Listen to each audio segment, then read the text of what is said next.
नमस्कार मित्रांनो, आमच्या चॅनलवर नवीन असाल तर चॅनलला नक्की सबस्क्राईब करा, म्हणजे तुम्हाला मालिकेचे नवनवीन एपिसोड सर्वात अगोदर पाहायला मिळतील. तर तुला शिकवीन चांगला धडा या मालिकेमध्ये काय घडलं. इकडे अक्षरा आणि अक्षराचे बाबा तिथे अधिपतीच्या घरी आलेले असतात, पण ही दुर्गी त्यांचा खूप अपमान करत असते. अक्षराचे बाबा दुर्गीच्या तोंडाला तोंड देत असतात आणि दुर्गीला हे पटत नसतं. त्यामुळे दुर्गी अक्षराच्या बाबांना खूप काही बोलत असते. हे थेरड्या, हे निघ इथून, आणि अशा भाषेत बोलत असते. अक्षरा ही वरती अधिपतीच्या रूम मध्ये असते आणि तिने अधिपतीच्या रूम मध्ये जे बघितलेलं असतं दृश्य, त्यामुळे ती चिंतित असते. तिथे दुर्गेश्वरी येऊन अक्षराची उधळपट्टी करते आणि बोलते की अधिपती एक मर्द आहे, म्हणजे एक माणूस आहे, आणि त्याचं मन कधी बदलू शकतं. आणि तू जर या घरातून गेली तर तो कधी दुसऱ्या मुलीला आणू शकतो, आणि तुझ्यापेक्षा चांगली मुलगी आणली होती त्याने. असं ती अक्षराला बोलत असते आणि तिला भडकवत असते. पण अक्षराला विश्वास नसतो. अक्षरा बोलते नाही, अधिपती असे करू करू शकत नाही. मग दुर्गेश्वरी पुन्हा चिड येते आणि ती बोलते तू आम्हाला या घरात नको आहे, आणि तू या घरात येऊच नको, आणि मी या घरातून, अशी ती बोलत असते. तर अक्षरा बोलते मी जाणार नाही, हे माझं घर आहे. तर दुर्गी खूप चिडते, बोलते चल, आणि दुर्गी तिचा हात पकडते आणि तिला खेचत खाली आणते. खाली आणल्यानंतर ती तिला एकदम पायरीवरून खाली फेकत असते. तर अक्षरा येऊन खाली पडते. तर अक्षरा बोलते दुर्गेश्वरी मॅडम, तुम्ही काय करताय, तुम्हाला कळतं आहे का. अक्षराचे बाबा चिडतात. तर ती दुर्गी अक्षराच्या बाबांनाही ढकलून देते. तर त्यांना ते मार लागलेला असतो. तर त्यांना अगोदरही एक मार लागतो आणि परतही लागतो. तर अक्षरा त्यांना सावरते. तर दुर्गी खूप चिडलेली असते आणि हे भुवनेश्वरी आणि धनाजी हे सर्व बघत असतात. भुवनेश्वरीला खूप मजा येत असते. तर ही दुर्गी काही अटपत नाही. दुर्गी स्वतःला खूप हुशार समजते आणि ती अशी काही बोलत असते की अक्षराच्या बाबाला पटत नाही. अक्षराचे बाबा बोलते अशा असभ्य लोकात मी माझ्या मुलीला राहू देणार नाही. आणि तू एवढे दिवस कसा सहन केला बेटा, तू असं सहन करशील मला माहित नव्हतं.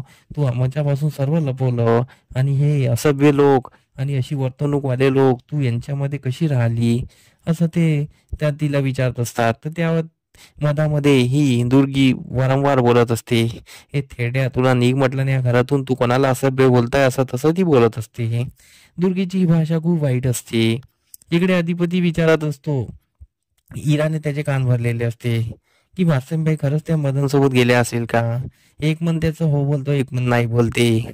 तर इकडे अक्षराची आई ही मंदिरात आली असते आणि इकडे अक्षराचे सासरे आणि त्या आजी ह्या पण मंदिरात आले असतात. पण या दोघांची तिथे भेट होते. तर अक्षराची आई बोलते तुम्ही कसे काय इथे. तर ते दोघं बोलतात की आम्ही मंदिरात आलो होतो. तर अक्षराची बोलते हो मी पण मंदिरात आली होती. तर मग बोलता बोलता त्यांचा विषय निघतो. तर अक्षराची आई बोलते अक्षरा सासरी गेली आहे, आणि ती अधिपतींना भेटायला गेली आहे, आणि ती सर्व आपल्या पिशवी वगैरे असं ती सर्व आपला बॅग वगैरे घेऊन गेलेली आहे, आणि ती आता वापस येणार नाही आहे. ती अधिपतींना समजवणार आहे. तर सर्व सॉर्ट आउट होणार आहे. हे ऐकून अधिपतीच्या बाबांचं मन हलकं होतं आणि ते खुश होतात की अक्षरा घरी गेली आहे, म्हणजे आता सर्व ठीक होईल. तर त्यांचं जे विचार असते पण ते काही घडणार नसतं, कारण की इकडे भुवनेश्वरीने वेगळाच प्लॅन करून ठेवलेला असते. हे यांना वाटतं की अक्षरा गेली आहे तर अक्षरा तिकडे चांगली असेल, पण असं काही घडलेलं नसतं. तर अक्षरा दुर्गेश्वरी ओरडत असते. तर दुर्गेश्वरी अक्षराजवळ येते आणि अक्षराचा गळा दाबत असते. अक्षराचा गळा दाबत असताना अक्षराला श्वास घेणं बंद होत असतं.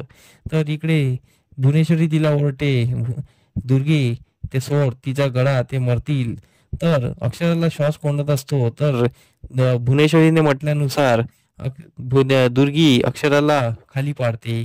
तर अक्षराला श्वास कोंडल्यासारखं वाटत असतं. तर अक्षरा तिच्या बाबाला उचलते, कशापासून उचलते. तर मग भुवनेश्वरी बोलते आम्ही तुम्हाला म्हटलं होतं या घरात येऊ नका, तुम्ही वारंवार या घरात आल्या तर तुमच्यासोबत हेच होणार.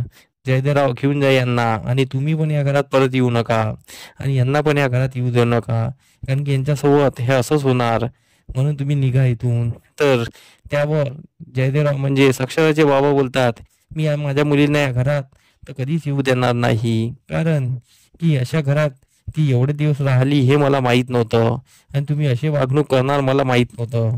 तर यावर दुर्गी मधात बोलत असते. दुर्गीचं काही तोंड चूप राहत नाही. तर दुर्गेचे अक्षराचे बाबा बोलतात, चल बाळा आपण या घरातून निघू. अक्षरा बोलते नाही, अधिपतीसाठी थांबू. पण अक्षराचे बाबा काही ऐकत नाही. ते तिला घेऊन जातात. तर इकडे दुर्गी अक्षराची बॅग आणि मोबाईल तिच्या तोंडावर फेकते. अक्षरा ती बॅग आणि मोबाईल घेऊन निघून जाते. तर अक्षराचे बाबा आणि अक्षरा ही एका गार्डन मध्ये बसला असतात. अक्षराच्या बाबाला लागलं असतं. तर अक्षराचे बाबा रडत असतात आणि त्यांना स्वतःचा पश्चाताप होतो की त्यांच्यामुळे त्यांची मुलगी तिथे अशा अवस्थेत होती. त्यांना ते आज कळलं आहे. त्यांच्यामुळे सर्व घडलेलं आहे. त्यांच्यामुळे ते लग्न झालेलं आहे असं अक्षराचे बाबा स्वतःला दोष देतात. अक्षराचे बाबा बोलतात, पण मी चूप बसणार नाही. मी आता यांच्या विरोधात जाणार आणि मी वकिला थ्रू काहीतरी घडवून आणणार. तर अक्षर बोलते, बाबा अगोदर तुम्हाला लागलेलं आहे त्याबद्दल आपण बघू, नंतर काही करू. तर अक्षरा बोलते की चला बरं, तुम्हाला खूप लागलेलं, आपण दवाखान्यात जाऊ. तर अक्षरचे बाबा बोलतात की नाही, तुझ्याबद्दल जे घडलेलं आहे त्यासाठी मी वकिलाला भेटून येतो. तर अक्षरा त्यांना समजावते. इकडे अधिपतीचा वेगळाच विचार चालू असतो. तर इकडे अधिपतीला भुवनेश्वरीचा कॉल येतो. कारण की भुवनेश्वरीला वाटलेलं असतं की अधिपती जर अक्षराला भेटले तर त्यांना जर हे कळलं तर काय होईल.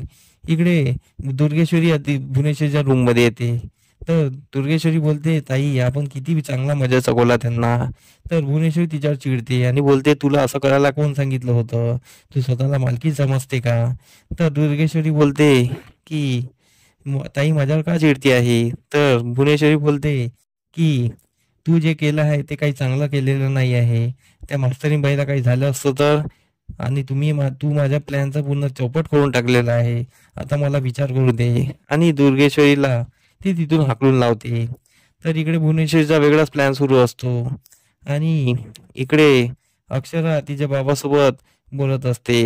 इकडे भुवनेश्वरी अधिपतीला कॉल करते. तर अधिपतीचं लक्ष नसतं. तर ड्रायव्हर बोलतो, साहेब तुमचा कॉल वाजत आहे. तर तो भुवनेश्वरीचा कॉल बघून तो कॉल उचलतो. तर अधिपती बोलतो, मी घरलाच येत आहे. तर हे ऐकून भुवनेश्वरीला अजून विचार येतो की ते अक्षराला भेटले तर नसेल, असं ती विचार करत असते. तर इकडे अधिपती चिंतेत असतो आणि अक्षराचे बाबाही चिंतेत असतात.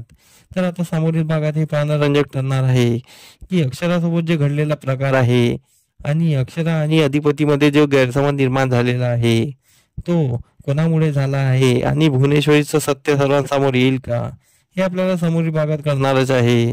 आता नवनवीन एपिसोड आपल्याला इंटरेस्टिंग करणार आहे. तर आमचे एपिसोड बघत राहा. धन्यवाद. मंडळी, तुम्हाला आमचा व्हिडिओ कसा वाटला हे आम्हाला कमेंटद्वारे नक्की कळवा.